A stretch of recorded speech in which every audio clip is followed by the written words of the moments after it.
സംസ്ഥാനത്ത് സ്വർണ്ണ വിലയിൽ വീണ്ടും വർധന. പവന് 480 രൂപ വർദ്ധിച്ച് 95,680 രൂപയിലെത്തി. ഗ്രാമിന് 60 രൂപ വർദ്ധിച്ച് 11,960 രൂപയിലുമാണ് ഇന്ന് വിൽപ്പന നടക്കുന്നത്. ബീന റാണി ചേരുന്നു. ബീന, കഴിഞ്ഞ കുറേ നാളുകളായി സ്വർണം ഇങ്ങനെ പിടിച്ചാൽ കിട്ടാത്ത വിലയിലേക്ക് കുതിച്ചുകൊണ്ടിരിക്കുകയാണ്. ഇടയ്ക്കാണ് ചിലപ്പോൾ ഏതെങ്കിലും രീതിയിലുള്ളൊരു വ്യതിയാനം താഴേക്ക് വരുന്നത്. ഇപ്പോൾ നിലവിൽ വീണ്ടും സംസ്ഥാനത്ത് സ്വർണ്ണവിലയിൽ വലിയ വർധനവ് തന്നെയാണ് രേഖപ്പെടുത്തുന്നത്, അല്ലേ? സ്വർണ്ണവിലയിൽ പ്രവചനാതീതമായ ഒരു നിരക്കിലാണ് വർധനവ് ഉണ്ടായിക്കൊണ്ടിരിക്കുന്നത്. നവംബർ മാസത്തിൽ, അതായത് നവംബർ മാസത്തിൽ ആദ്യം 90,200 രൂപയായിരുന്നു ഒരു പവൻ സ്വർണത്തിന്റെ വില. ഒരു മാസം പിന്നിടുമ്പോൾ ഇപ്പോഴത് 95,680 രൂപയിലെത്തി നിൽക്കുകയാണ്. ഇന്നു മാത്രം ഗ്രാമിന് 60 രൂപ വർദ്ധിച്ച് 11,960 രൂപയിലേക്ക് എത്തിയിട്ടുണ്ട്. അന്താരാഷ്ട്ര വിപണിയിലും സ്വർണ്ണവില വലിയ തോതിൽ ഉയരുന്ന ഒരു കാഴ്ചയാണ് ഇപ്പോൾ കാണുന്നത്.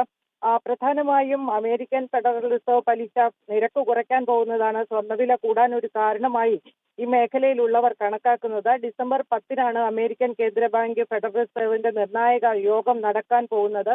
ആ യോഗത്തിന് ശേഷം പലിശ നിരക്ക് കുറയുമെന്ന ഒരു കണക്കുകൂട്ടലിലാണ് സ്വർണ്ണവില ഇത്തരത്തിൽ ഉയരാൻ കാരണമെന്നാണ് കണക്കാക്കപ്പെടുന്നത്. ഇത് തന്നെ നിക്ഷേപകരെ സ്വർണത്തിലേക്ക് ആകർഷിക്കുന്നതിന് ഒരു കാരണമാകുന്നുണ്ട്. മറ്റ് ആസ്തികളെ അപേക്ഷിച്ച് സ്വർണം വാങ്ങുന്നത് കൂടുതൽ നേട്ടം കൊയ്യാൻ സാധിക്കുമെന്ന ഒരു ധാരണ നിക്ഷേപകർക്കിടയിൽ ഉള്ളതിനാൽ സ്വർണം എപ്പോഴും ഒരു സുരക്ഷിത നിക്ഷേപമായി തന്നെയാണ് നിക്ഷേപകർ കണക്കാക്കുന്നത്. അത് സ്വർണ്ണവില ഉയരാൻ തുടങ്ങിയാൽ ഏതാണ്ട് 1,00,000 അടുത്തേക്ക് വരെ എത്തുമെന്ന ഒരു കണക്കുകൂട്ടലിലാണ് വ്യാപാരികൾ ഇപ്പോൾ ഉള്ളത്. അതോടൊപ്പം തന്നെ ഡോളർ രൂപ വിനിമയ നിരക്കിലെ വ്യതിയാനവും സ്വർണ്ണവിലയെ സ്വാധീനിക്കുന്നുണ്ട്.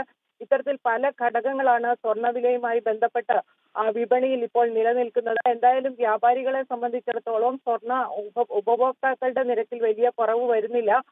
എന്നാൽ സാധാരണക്കാരെ സംബന്ധിച്ചിടത്തോളം സ്വർണ്ണവിലയിലെ ഈ ചാഞ്ചാട്ടം വലിയ പ്രതിസന്ധി ഉണ്ടാക്കുന്നുണ്ട്. വിവാഹ സീസണൊക്കെ ഇപ്പോഴും നിലനിൽക്കുന്നതിനാൽ തന്നെ സ്വർണത്തിന്റെ വില വർധനവ് സാധാരണക്കാരെ പ്രതിസന്ധിയിലേക്ക് തള്ളിവിടുന്നുണ്ട്. സ്വർണം വാങ്ങാൻ എത്തുന്നവരെക്കാട്ടിൽ കൂടുതൽ സ്വർണം വിൽക്കാനും മറ്റുമാണ് എത്തുന്നതെന്ന് വ്യാപാരികൾ പറയുന്നുണ്ടെങ്കിലും സ്വർണ്ണക്കടകളിലെല്ലാം തന്നെ നല്ല തിരക്ക് അനുഭവപ്പെടുന്നുള്ളതായും വ്യാപാരികൾ പറയുന്നുണ്ട്. എന്തായാലും സ്വർണ്ണവില ഇതേ നിരക്കിൽ തന്നെ ഇടയ്ക്കൊന്ന് താഴോട്ട് പോയെങ്കിലും ഇപ്പോൾ ഉയരുന്ന ഒരു പ്രവണത തുടർന്ന് കാണിക്കുന്നത് കൊണ്ട് വീണ്ടും വില വർദ്ധിച്ച് 1,00,000-ലേക്ക് എത്തുമെന്ന ഒരു കണക്കുകൂട്ടലിലാണ് വ്യാപാരികൾ ഇപ്പോഴും ഉള്ളത്.